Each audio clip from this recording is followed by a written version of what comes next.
తండ్రి అయిన దేవుని నుండి ప్రభు అయిన యేసు క్రీస్తు నుండి కృపయు సమాధానములు మీకెల్లరకు కలుగును గాక. ఆమేన్. దయచేసి కూర్చోనండి. పరిశుద్ధ గ్రంథము నుండి ప్రవక్త అయిన యెషయా వ్రాసిన గ్రంథం 42వ అధ్యాయం మొదటి 4 వచనములు నేను చదువుతున్నాను, దయచేసి గమనించండి. యెషయా గ్రంథం 42వ అధ్యాయం మొదటి 4 వచనములు. ఇదిగో నేను ఆదుకొను నా సేవకుడు, నేను ఏర్పరచుకొనిన వాడు నా ప్రాణమునకు ప్రియుడు, అతని యందు నా ఆత్మను ఉంచి ఉన్నాను. అతడు అన్యజనులకు న్యాయము కనపరుచును, అతడు కేకలు వేయడు, అరువడు, తన కంఠస్వరము వీధిలో వినబడనీయడు. నలిగిన వేలును అతడు విరువడు, మకమకలాడుచున్న జనుపనార వత్తిని ఆర్పడు.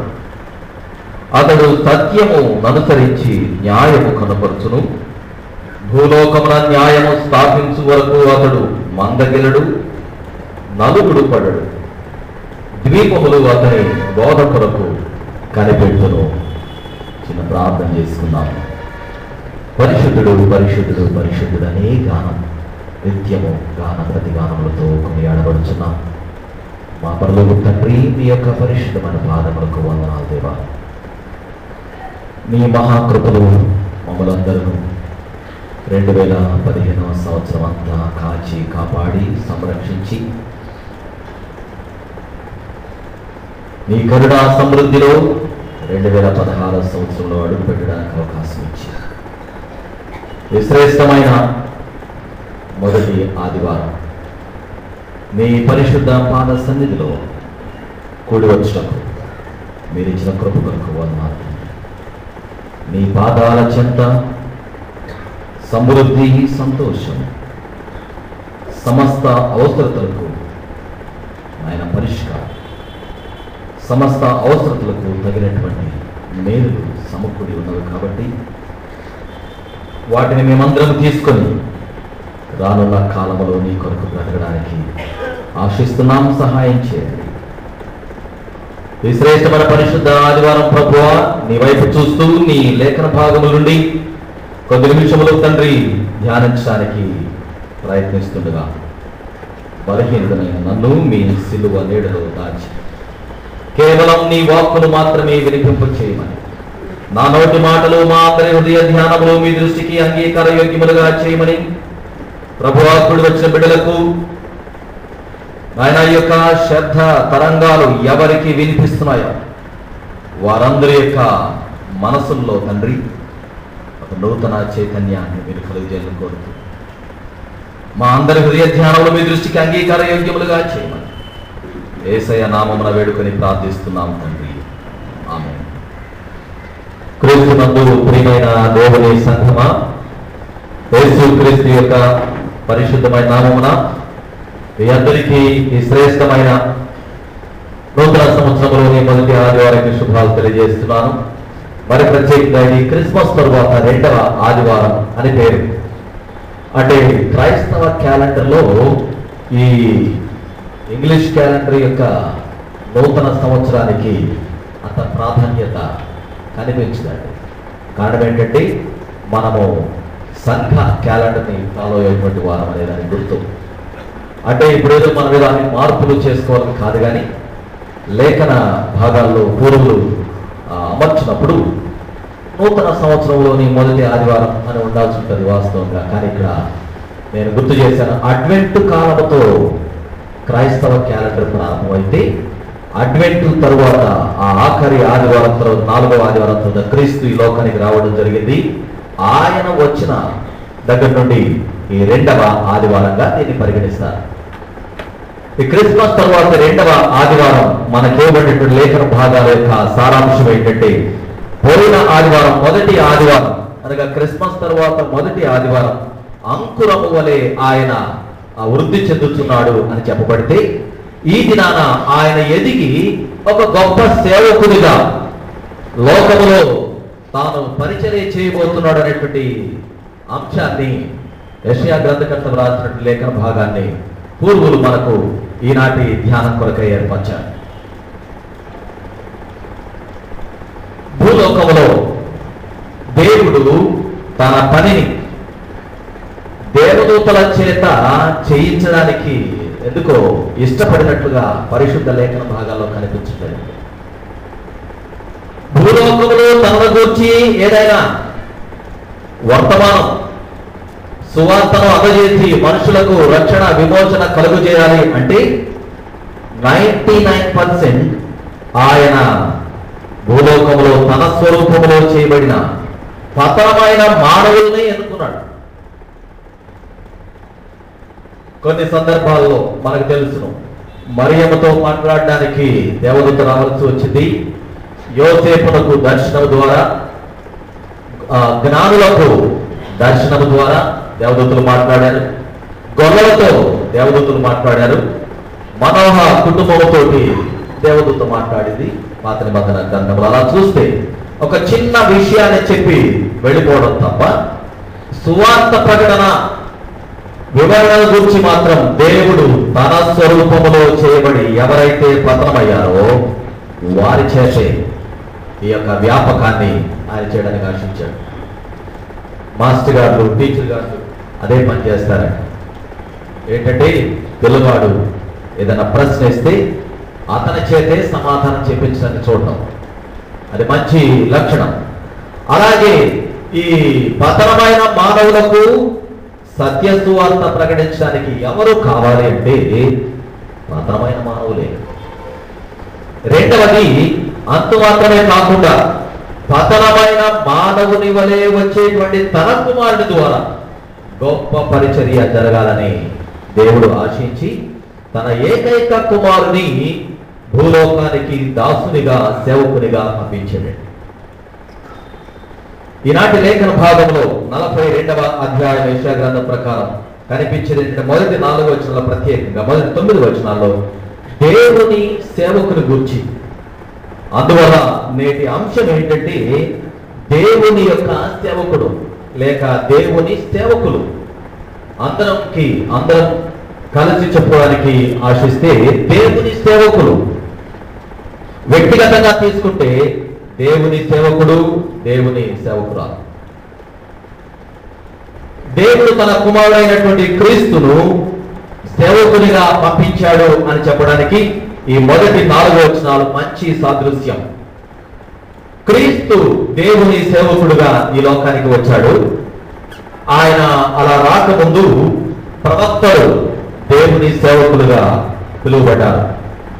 అదే రీతిగా యాజకులు దేవుని సేవకులుగా పిలువబడ్డారు. అలాగే రాజులు దేవుని సేవకులుగా పిలువబడ్డారు.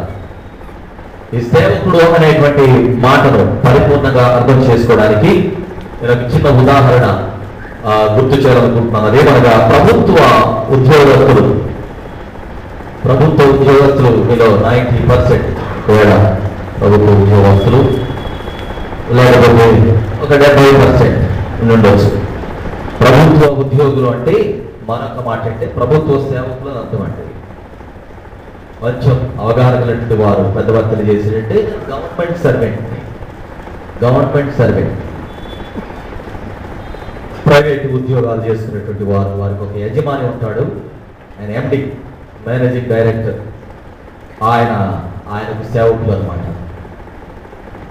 ప్రభుత్వ ఉద్యోగులు ప్రభుత్వానికి సేవకులు, ప్రైవేటు ఉద్యోగస్తులు తమ యాజమాన్యానికి సేవకులైతే ఇక్కడ దేవుని సేవకులు అనే మాట మనకు తెలుసును కాపరులకు వర్తిస్తుంది. కాపరులు దేవుని సేవకులు. ఇప్పుడు నా మనం ఏంటంటే మీరు అనుకూలంగా స్పందించడానికి, అనుకూలంగా ఆలోచించడానికి ప్రయత్నం చేస్తే ప్రభుత్వ ఉద్యోగస్తులు గొప్పవారా, ప్రైవేటు ఉద్యోగస్తులు లేక ప్రభుత్వ సేవకులు గొప్పవారా, ఒక యాజమాన్యం యొక్క సేవకులు గొప్పవారా, దేవుని సేవకులు గొప్పవారా?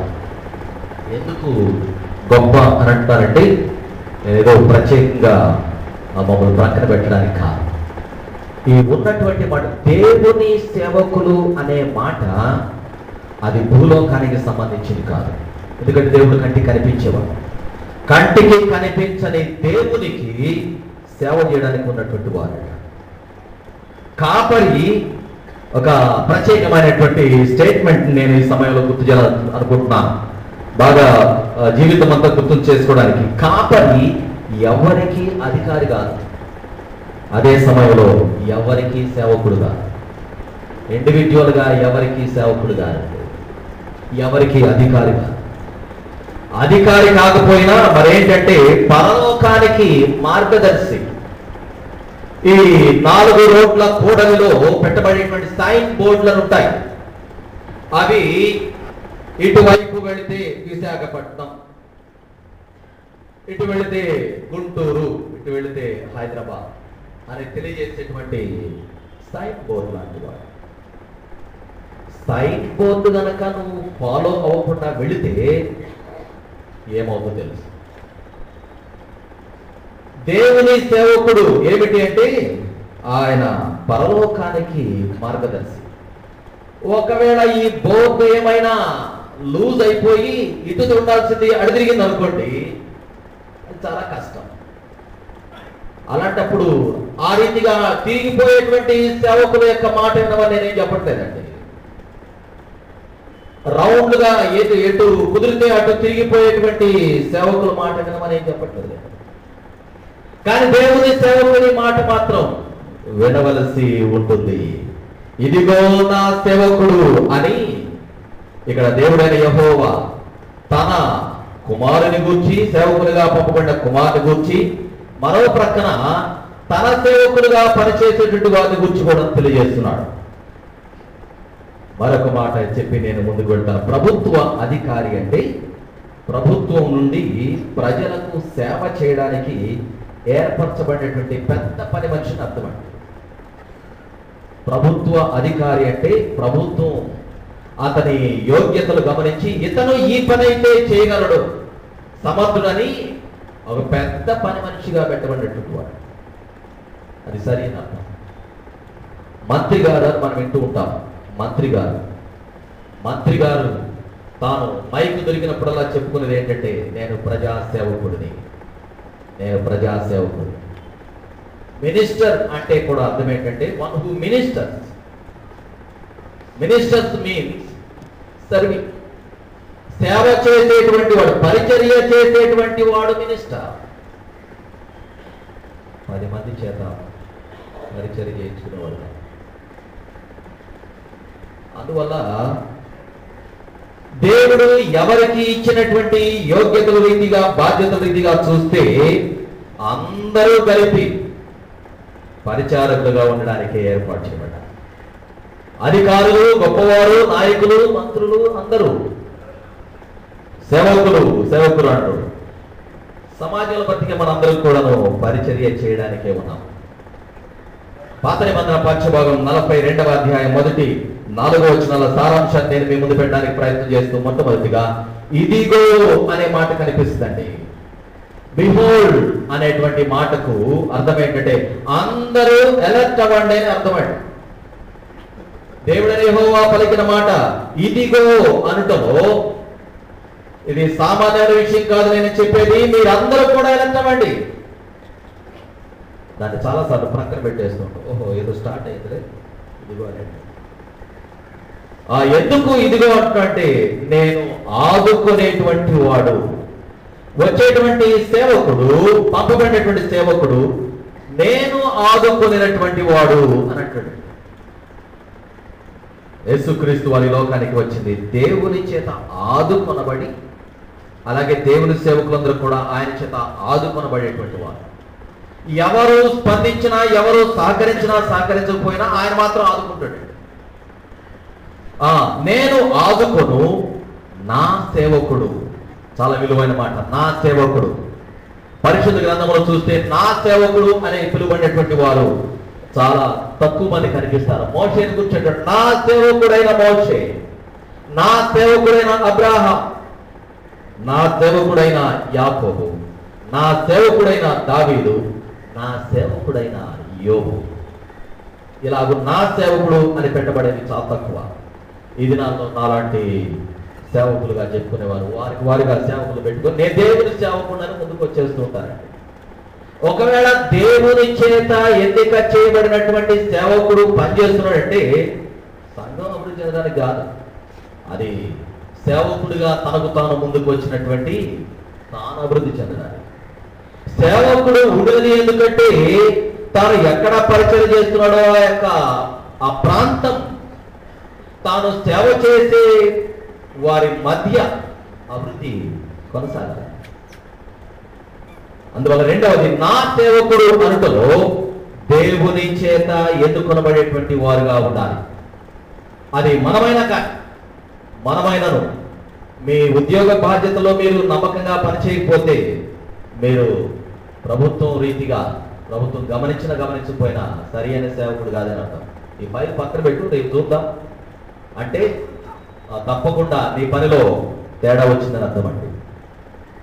నా సేవకుడుగా పిలువబడినట్టు వారి గురించి రాస్తూ నేను ఏర్పరచుకున్నటువంటి వాడు అని కూడా రాశాడండి. నేను ఏర్పరచుకున్నటువంటి వాడు.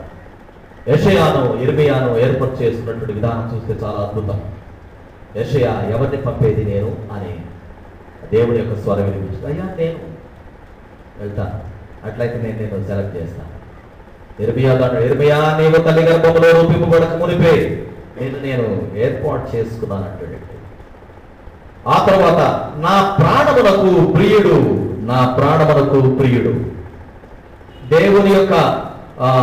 దేవునికి ప్రాణప్రియుడుగా ఉండుట అంత సామాన్య విషయం కాదు. బైబిల్లో ఈ మాట చాలా రేర్. అది ఈ 1-2 చోట్ల మాత్రమే నా ప్రాణమునకు ప్రియుడు అనేటువంటి మాట కనిపిస్తుంది. అది యేసుక్రీస్తు వారి గురించి. బాప్తిసం ఇస్తున్నటువంటి యోహాను దగ్గరికి వచ్చినప్పుడు ఇదిగో ఈయన నా ప్రియ కుమారుడు, ఈయన యందు నేను ఆనందించున్నానటువంటి మాట కనిపిస్తుంది. మరెక్కడ ప్రాణప్రియుడుగా కనపడదు. పరమగీతములో సొలొమోను రాస్తాడు యేసుక్రీస్తు వారికి వచ్చే. మనం కూడా దేవునికి ప్రాణప్రియులుగా ఉండవలసి ఉండిందండి ఈ నూతన సంవత్సరంలో. తర్వాత అతని యందు నా ఆత్మను ఉంచి ఉన్నాను, అన్ని జనులకు న్యాయం చేయడానికి ఆయన ఏర్పాటు చేయబడ్డాడు. ఆయన కేక వేయడు, అరువడు, స్వరం వినబడదు, నలిగిన రెల్లును విరువడు, అంటే మెత్తగా ఉన్నటువంటి రెల్లును కూడా ఆయన విరువడు. మక్కమక్కలాడేటువంటి జనపనార ఒత్తిని అంటే చిన్న దీపాన్ని కూడా ఆయన ఆర్పడు, మందగినడు, నలుగుడు పడడు.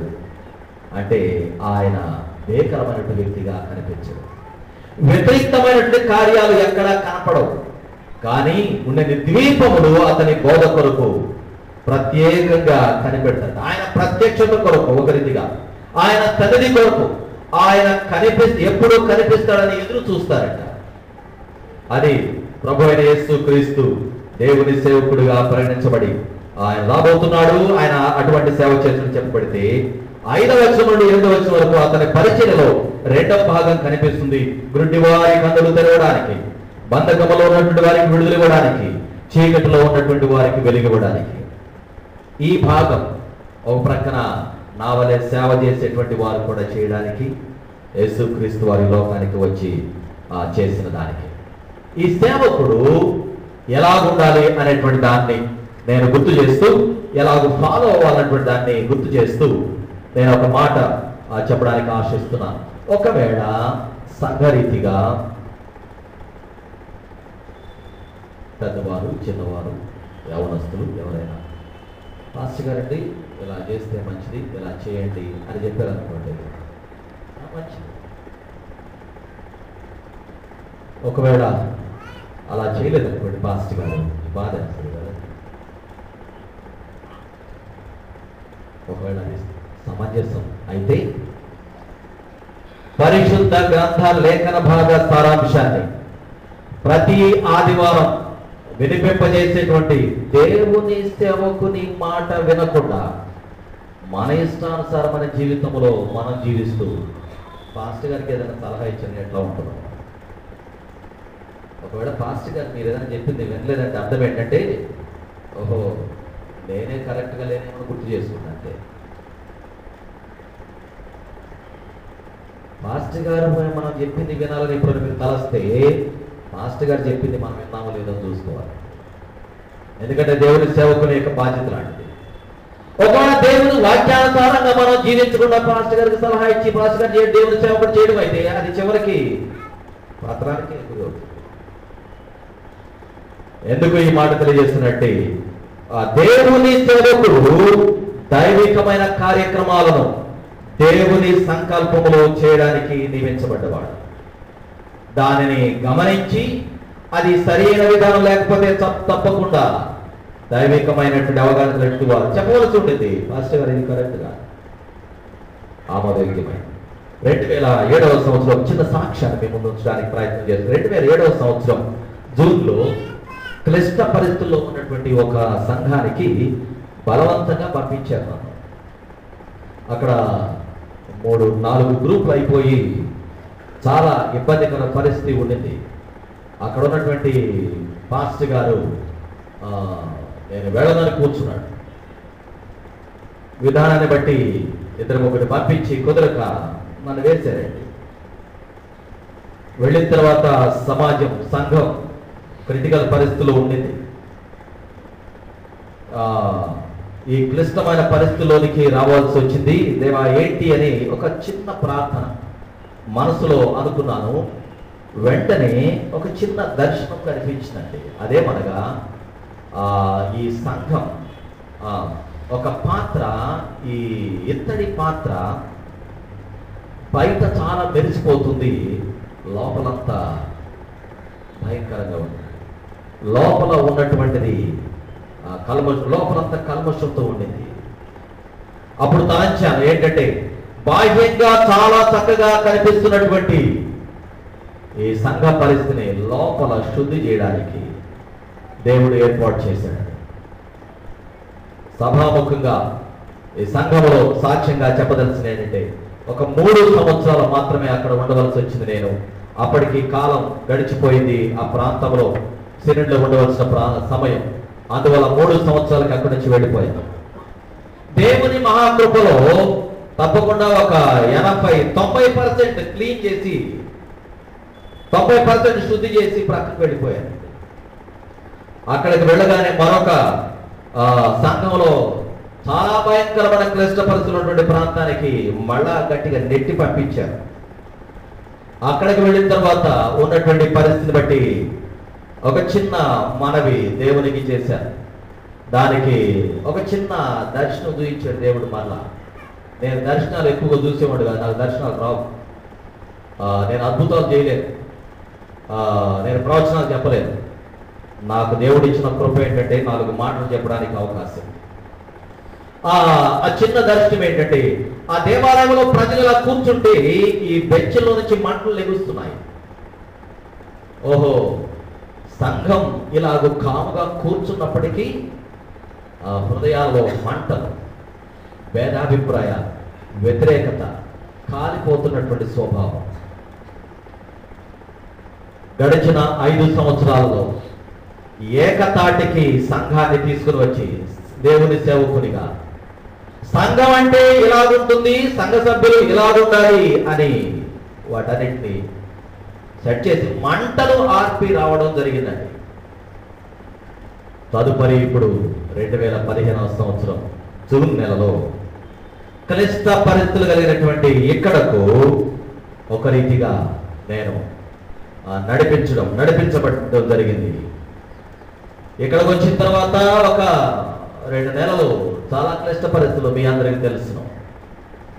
అదే సమయంలో కూడా దేవా ఏమిటి ఈ పరిస్థితి కారణం అని అంటే, ఒక చిన్న దర్శనం, ఒక 2 సెకండ్లు దర్శనం. అదేమనగా సభాముఖంగా దేవుని సన్నిధిలో పరిశుద్ధ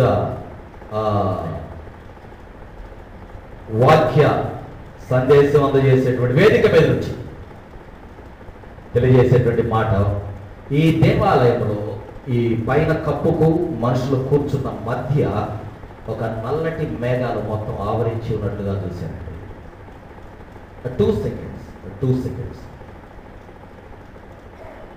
అంటే ప్రజలందరూ బాగానే ఉన్నారు కూర్చొని, కానీ ఈ పైన దురాత్మల సమూహం, హెబ్రీ పత్రిక 12వ అధ్యాయం ఉంటుంది, ఎంత గొప్ప సాక్ష్య సమూహము మేఘం వలె మనలో ఆవరించి ఉండగా సులువుగా చిక్కులు పెట్టే ప్రతి పాపమును విడిచిపెట్టి విశ్వాసమును కర్తయుధాన్ని కొనసాగించుకోండినా యేసు వైపు చూస్తూ మీ ముందుబడ్డ పరుగు పందెములో లేక మన ముందుబడ్డ పరుగు పందెములో ఓపికతో పరిగెత్తుదని హెబ్రీ రచకుడు రాస్తాడు. దానికి ముందు 11వ అధ్యాయంలో విశ్వాస వీరుల జాబితా ఉంటుంది. వారందరూ కూడినట్ట మేఘము వలె ఆవరించి ఉన్నారట మనల్ని అంటాడు. ఇక్కడ ఏముందంటే సాతాను తన సమూహముతో కొన్ని సంవత్సరాల నుండి ఆవరించి ఉండింది. ఈ ప్రజల యొక్క విశ్వాస జీవితానికి సంబంధించింది ప్రార్థనా విజ్ఞాపనలు ఏమి పైకి పోవట్లేదు. కారణం ఏంటంటే సాతాను సమూహం కట్టి పెట్టేసినట్టుగా అయిపోయిందండి. దానియేలు గ్రంథం 10వ అధ్యాయం 11వ వచనం నుండి 13వ వచనం చూస్తే దానియేలు ఒక ప్రత్యేకమైన అంశం మీద ఆయన ప్రార్థన చేస్తూ వచ్చాడు. ఆ ప్రార్థన పైకి పోవట్లేదు దేవుని దగ్గరికి. దేవుడు అన్ని వినగలిగినటువంటి వాడు కాబట్టి స్వరం వెళ్ళిపోయింది, సందర్భం వెళ్ళిపోయింది, దానియేలు యొక్క మన వెంట వెళ్ళిపోయింది. అక్కడి నుంచి సమాధానం బయలుదేరింది.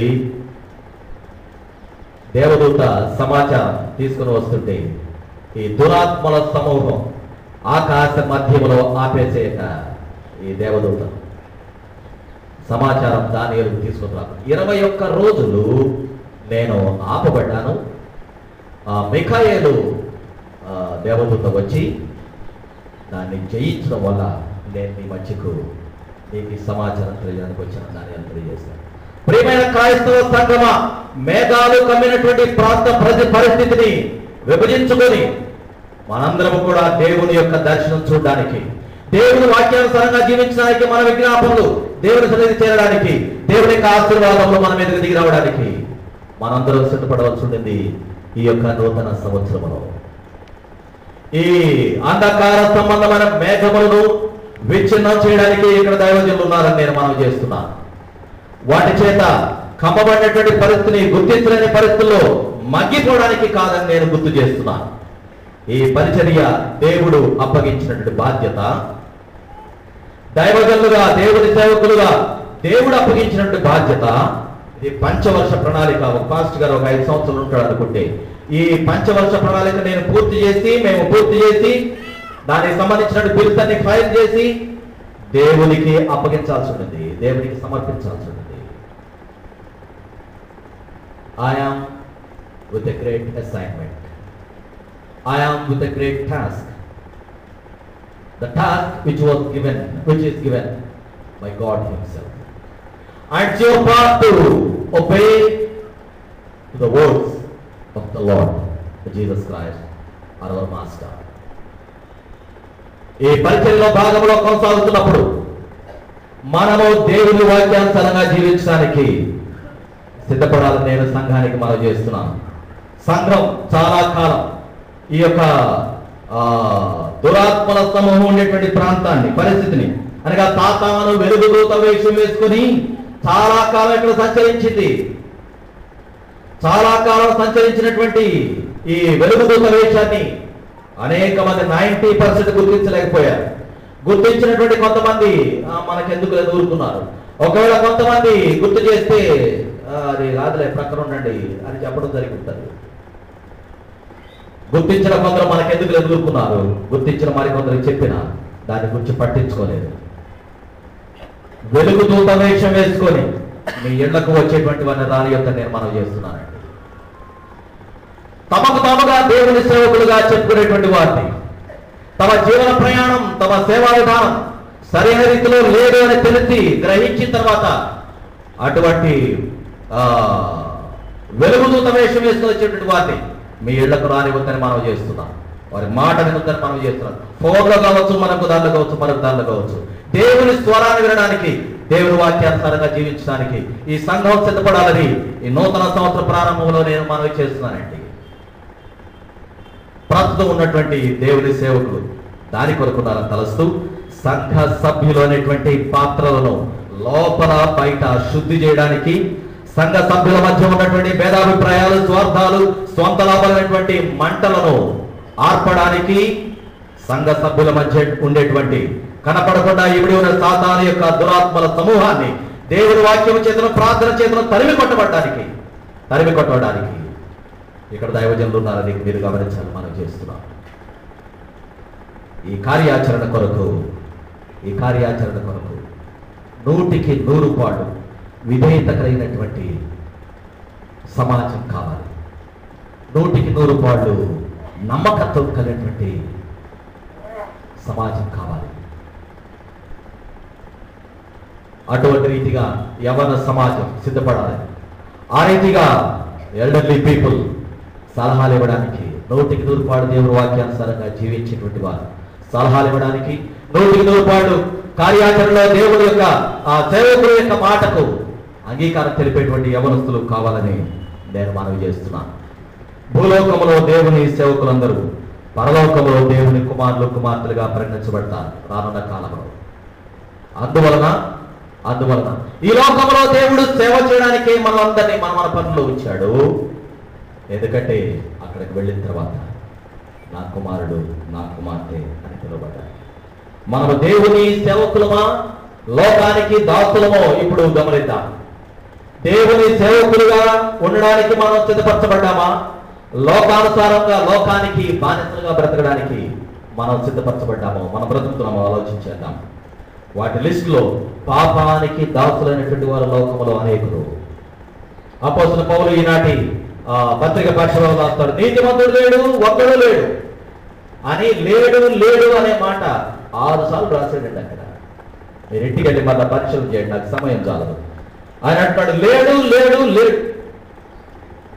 అంటే చాలా వరకు పాపానికి దాసులైనటువంటి వారు కనిపిస్తున్నారు. పాపదాస్యము నుండి బయటకు వచ్చి దేవుని దాసులుగా మారదాం, దేవుని సేవకులుగా మారదాం. మరో ప్రక్కన ఈ సమాజం మనల్ని వెక్కిరించింది ఎక్కడంటే టీవీల ద్వారా. టీవీలు తెలియకుండా మనల్ని వెక్కిరిస్తున్నాయి. టీవీలకు దాసులు అయిపోయాం, మూవీలకు దాసులు అయిపోయాం, సీరియల్స్కి దాసులు అయిపోయాం. దాసత్వం నుండి బయటకు రావాల్సిందిగా మనవి, ఎందుకంటే దేవుని సేవకులుగా మారడానికి. నిన్నటి దినాన జనవరి 1వ తేదీ అయిపోయింది. జనవరి 2వ తేదీ పేపర్లో చూస్తే ఆ పెద్ద హెడ్డింగ్లో కనిపించింది ఏంటంటే డిసెంబర్ 31వ రాత్రి లేక డిసెంబర్ 31వ తేదీ ఆంధ్రప్రదేశ్లో 100 కోట్లకు తాగేశారంట. 100 కోట్లకు తాగేశారు అంటే మందుకు దాసులు అన్నమాట. నేను ఇవాళ గుర్తు చేశాను, మందుకు దాసులైనటువంటి వారు పాస్టర్ గారి ముందు కనపడడానికి యోగ్యులు కాదు సుమా. వాసన కూడా కనిపించడానికి చూపించడానికి కుదరదు. నేను గుర్తు చేస్తున్నాను. అందువల్ల తాగేసి రోడ్ల మీద పడే రీతిగా కాకుండా ఇంకొక బాధాకరమైన విషయం ఏంటంటే ఫుల్లుగా తాగినటువంటి వారిని ఇంటికి అడ్డుస్తారంట బండి మీద. ఎంత మంచి అవకాశం అంటే వెళ్ళేటువంటి వారందరినీ ఫుల్లుగా తాగించడానికి ప్రభుత్వాలు సిద్ధపడుతున్నాయి. పరిశుద్ధ గ్రంథమేమో దేవుని ఆత్మ చేత నింపబడి దైవ కార్యములో కొనసాగడానికి సిద్ధపడమని ఈనాటి లేఖనం బాగా గుర్తు చేస్తుంది. అక్కడుండింది మనం చదివినటువంటి మాటలో, అతని యందు ఆత్మను ఉంచి ఉన్నాను, అతని యందు ఆత్మను ఉంచి ఉన్నాను. అది 4వ లైన్, 42వ అధ్యాయం యెషయా గ్రంథం 4వ లైన్. దేవుని ఆత్మ చేత నింపబడేటువంటి వారు కావాలి.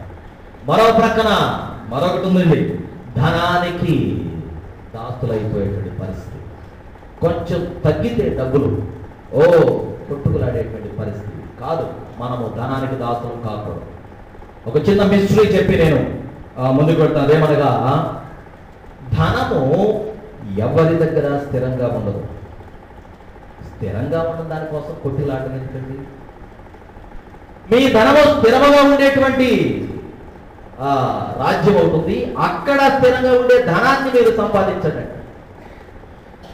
మత్తయి సువార్త 6వ అధ్యాయంలో ధనానికి మరో ప్రక్కన సహజమైన తప్పు ఏంటంటే తిండికి కూడా, నీవు తిండి గొంతువయ్యవా గొంతుకు కత్తి పెట్టుకో అంటాడు సొలొమోను మహారాజు. తిండికి దాసులు కాకూడదండి. ధనానికి తిండికి కూడాను దాసులు కాకుండా మరో ప్రక్కన బయటకు కనబడినటువంటి దాసత్వంలో బ్రతికే చాలా సంఘటనలు ఉన్నాయండి. అవన్నీ నేను మెన్షన్ చేయను. సమాజానికి కనపడకుండా దాసులుగా బ్రతికేటువంటి కూరుకుపోయేటువంటి పరిస్థితులు చాలా ఉన్నాయి. చాలా బలహీనతలు, వ్యసన, వాటన్నిటి నుండి బయటకు వచ్చి Saint Peter's Lutheran church east parish దేవుని సేవ విధానంలో కొనసాగుతున్నటువంటి, దేవుని చిత్తంలో నడిచేటువంటి సంఘంగా కనిపించాలని. అది యవనస్తులు కావచ్చు, చిన్నపిల్లలు కావచ్చు, పెద్దవాళ్ళు కావచ్చు, వృద్ధులు కావచ్చు, ఎవరైనా కావచ్చు, దేవుని చిత్తంలో నడిచేటువంటి వారిగా కనపడాలని నేను జ్ఞాపకం చేస్తున్నాను, మనవి చేస్తున్నాను. విశ్వాసము ద్వారానే క్రీస్తుకు దాసులు కాగలమని పౌలు గారి మాటలో కనిపిస్తుంది. మనము క్రీస్తు సేవ చేయాలన్నా విశ్వాసం కావాలి. విశ్వాసం ద్వారా, క్రీస్తు ద్వారా దేవుని నీతికి దాసులుగా కావాలంటాడు. ధర్మశాస్త్రమేమో ఎఫ్ఎస్సి పత్రిక, ఈనాటి పత్రిక పాఠ్యభాగంలో లోకములో నీతిమంతులు ఎవరు లేరు, ధర్మశాస్త్రం రక్షింపచాలదు, ధర్మశాస్త్రం ఏది పాపమో దాన్ని తెలియజేస్తుంది, యేసునందలి విశ్వాసం మనలను రక్షణలోనికి నడిపిస్తుంది, యేసునందలి నీతి మనలను రక్షిస్తుంది. నీతి క్రియల మూలంగా మనం చేసే మంచి క్రియల ద్వారా కూడా మనం రక్షించబడ్డాం. అలాంటప్పుడు మంచి క్రియలు చేయాల్సింది, మంచిగా జీవించాల్సింది, కానీ రక్షణ మాత్రం దేవుని కృప ద్వారానే. మంచి క్రియలు చేస్తూ దేవుని కృప ద్వారా వచ్చేటువంటి రక్షణ పొంది జీవించాలి. అందుకోసమే నీతిమంతుడు ఎవరు లేడుంటాడు.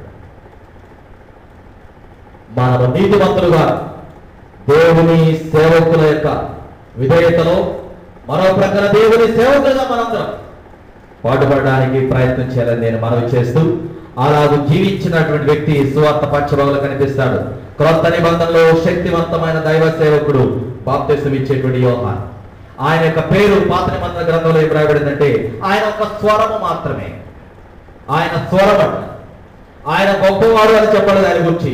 కానీ క్రొత్త నిబంధనలో ఆయన పరిచర్య చూస్తే చాలా అద్భుతమైన పరిచర్య, చాలా కొద్ది కాలం చాలా అద్భుతమైనటువంటి పరిచర్య చేశాడు. ఎందుకోసం అంటే ఆయన నిజమైన దైవ సేవకుడు, దేవుని చేత ఏర్పాటు చేయబడినవాడు, దేవుని చేత ఎన్నిక చేయబడినవాడు.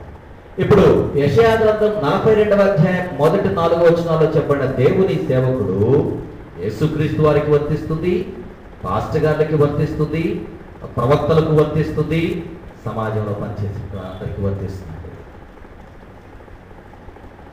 ఆయన స్వరము, ఆయన పేరు స్వరము, ఆయన ఒక ప్రవక్త, ఆయన ఒక బోధకుడు, ఆయన ఒక దూత.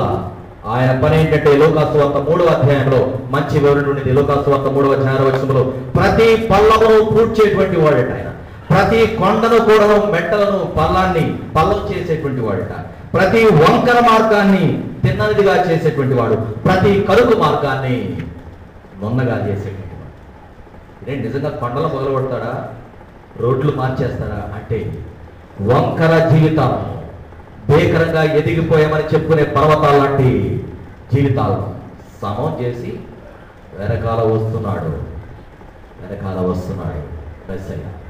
ఆయన కొరకు మార్గం సిద్ధం కావాలి అంటే దానికి ఒక మాట ఉపయోగించి, సర్ప సంతానమా, రాబో ఉగ్రతను తప్పించుకోవడానికి బుద్ధి చెప్పినవాడు. ఈనాటి సువార్త పాఠ్యభాగంలో వారందరూ శాస్త్రులు, పరిసయ్యులు, సద్దుకాయలు బాప్తిసం పొందడానికి వస్తుంటే, బాప్తిసం పొందడానికి వచ్చినప్పుడు మీరు మారిపోయారు కాబట్టి బాప్తిసం చెప్పాల్సింది, అలాగే వచ్చే వారిని సర్ప సంతానమా అంటున్నాడు. కారణం ఏంటంటే సరిదిద్దుకోవాల్సిన జీవితాలు ఉన్నాయి. ఆ ఒక్క మాట ఆయన పల్లాలు పూడ్చేవాడని, కొండలు బద్దలు చేసేవాడని, వంకర మార్గాలు తిన్నని చేసేవాడని, కరుకు మార్గాలు నందం చేసేటువంటి వాడని గుర్తు చేస్తున్నాయి. ఈనాటి క్రైస్తవ సమాజానికి కూడా హెచ్చరిక చేసే సందేశమే కానీ మృదుత్వంతో కూడినటువంటి మాటల సందేశం ఉపయోగపడదు, వ్యర్థం. అందువల్ల కరుకుగా కనిపించే మాటలను సంఘం అంగీకరించాల్సి ఉంటుంది అనుకోండి నేను మనం చేస్తున్నాను. పాత నిబంధనలో దేవుని సేవకుడు, ప్రవక్తలు, యాజకులు చూశాము. క్రొత్త నిబంధనలో బాప్తిసం ఇచ్చి యోహాను పరిచర్యను గుర్తు చేశాను. పౌలు యొక్క పరిచర్య అద్భుతమైన పరిచర్య, యేసు స్వామి శిష్యుల యొక్క పరిచర్య అద్భుతమైన పరిచర్య. శరీరధారిగా వచ్చిన యేసు క్రీస్తు ఆయన నిజ సేవకునిగా దేవుని చేత పంపబడ్డాడని, కుమారుడయ్యింది కూడా దేవునితో సమాన యోగ్యుడు కూడా దేవుని చేత పంపబడ్డాడని తెలియజేయడానికి ఆయన ఫిలిప్పీ పత్రిక మనందరికీ సుపరిచితమైన లేఖన భాగం ఫిలిప్పీ పత్రిక 2వ అధ్యాయం 5వ వచనం నుండి 7వ వచనం వరకు చదివి నేను ముగించడానికి ఇష్టపడుతున్నాను. ఫిలిప్పీలకు రాసిన పత్రిక మీరు ఎవరైనా త్వరగా తీసినట్లయితే చదవడానికి ప్రయత్నం చేయండి. ఫిలిప్పీ పత్రిక 2వ అధ్యాయం 5వ వచనం నుండి క్రీస్తు యేసులకు కలిగిన ఈ మనస్సు మీరు కలిగి ఉండండి. ఆయన దేవుని స్వరూపము కలిగిన వాడయండి.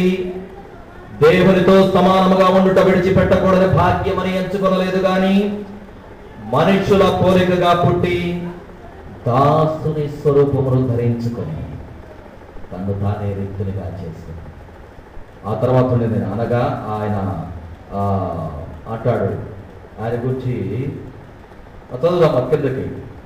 మరియు ఆకారమందు మనుషుడుగా కనబడి మరణము పొందినంతగా శిలువ మరణము పొందినంతగా విధేయత చూపిన వాడై తను తాను తగ్గించుకుంది. యేసు స్వామి సేవకుడిగా వచ్చి చేసిన పని ఏంటంటే ఆఖరికి తనను తాను మరణము పొందినంతగా ఆ మరణం కూడా శిలువ మరణం పొందినంతగా హీనమైన మరణం పొందేంతగా కొరడా దెబ్బల చేత చేల్చబడి బరువైన శిలువను మోసుకుంటూ ఎత్తైన కొండ మీదకు వెళ్ళి శిలువ మీద విరాడి చనిపోయేంత రీతిగా తను తాను తగ్గించుకున్నాడు. అది సేవ. యెషయా గ్రంథం 42వ అధ్యాయంలో చెప్పినట్టు సేవకుడు అల్టిమేట్ గా ఎక్కడికి వచ్చాడంటే శిలువ మీద మరణించే స్థితి. అట్టి సేవకుడు మనందరికీ పాస్టర్ గారుగా చెప్పుకునే మాకు క్రైస్తవ సమాజానికి లోకానికి మార్గదర్శిగా కనిపిస్తుంది. మనం ప్రక్కకు వెళ్ళడానికి అవకాశం ఎప్పుడుందండి? లేదు. మనందరము నిజ సేవకులుగా దేవుని సేవకులుగాను సేవకులంటుగా దేవుని సేవకులుగా బ్రతకడానికి ప్రయత్నం చేద్దాం. పరిశుద్ధ ఆత్మదేవుని సహాయం మనందరికీ దయచేసి నడిపించునుగాక. ఆమేన్. సమస్త